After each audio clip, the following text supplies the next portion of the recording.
It's where we all came from, the very source that gives us life and continues to provide each and every one of us.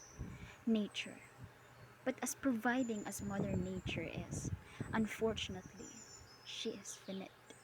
She has limits to what she can give, and we have been testing those limits for a very long time. However, there is no need to worry because we have been taking precautionary measures to make sure that she will be able to sustain her source for generations to come. Hi friends, it's me Maridel. So I'm so happy to finally meet you guys once again. So I'm pretty sure that you guys have already an idea on what we'll be tackling for today based on my opening statement, right?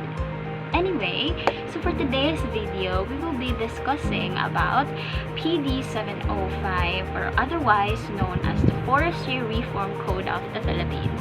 Are you guys ready?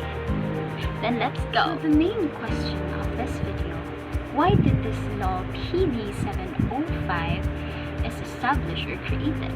Like what is the reason behind it? Well, we are very much aware that due to the increasing number of our population, a lot of establishment, housing project, and even businesses that needs the resources of our nature started drastically.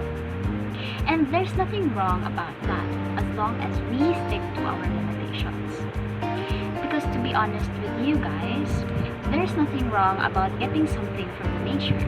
What's wrong if we abuse its beauty and kindness? And sadly, that is what humans nowadays are doing. We are over-consuming our nature to the point that we are destroying it. This area used to have a lot of trees, but now it is being turned into a subdivision. Look at how dry the place has become.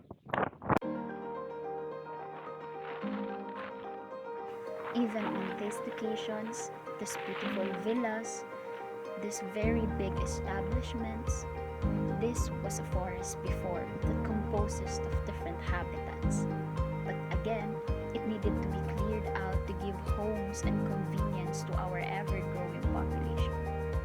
How ironic and selfish, right? We destroy the home of other species to create a home for us.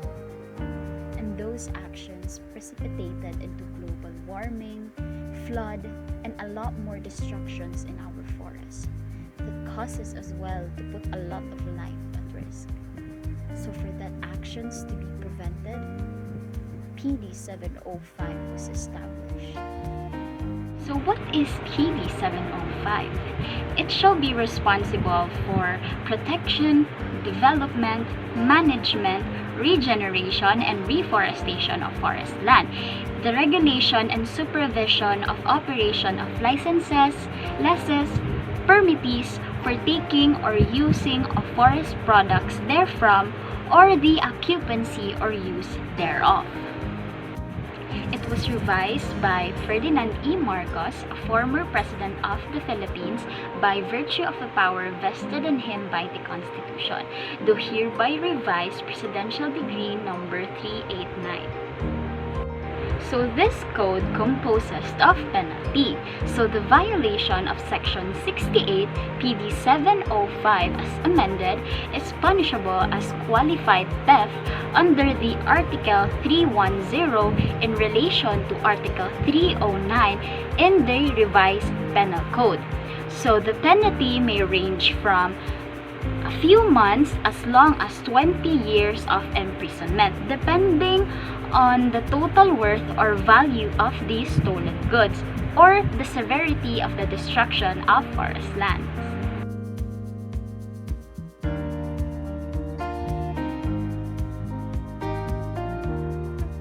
As what I talked about in the intro, there are ways to conserve nature, but to make it even more effective, it's also a big help to help with our own hands.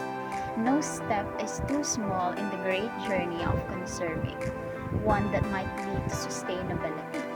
In our own homes, we can start planting not necessarily big trees, but every plant contributes to the improvement of air quality, which effectively makes it easier for conservation to be naturally also, there has been countless of initiatives that promotes the joint activities between the private sector and the government, where many private individuals are growing seedlings or providing funds to grow those seedlings for future forest rehabilitation program. So again, let's keep in mind that nature is important because we humans can't live without nature, but nature can live without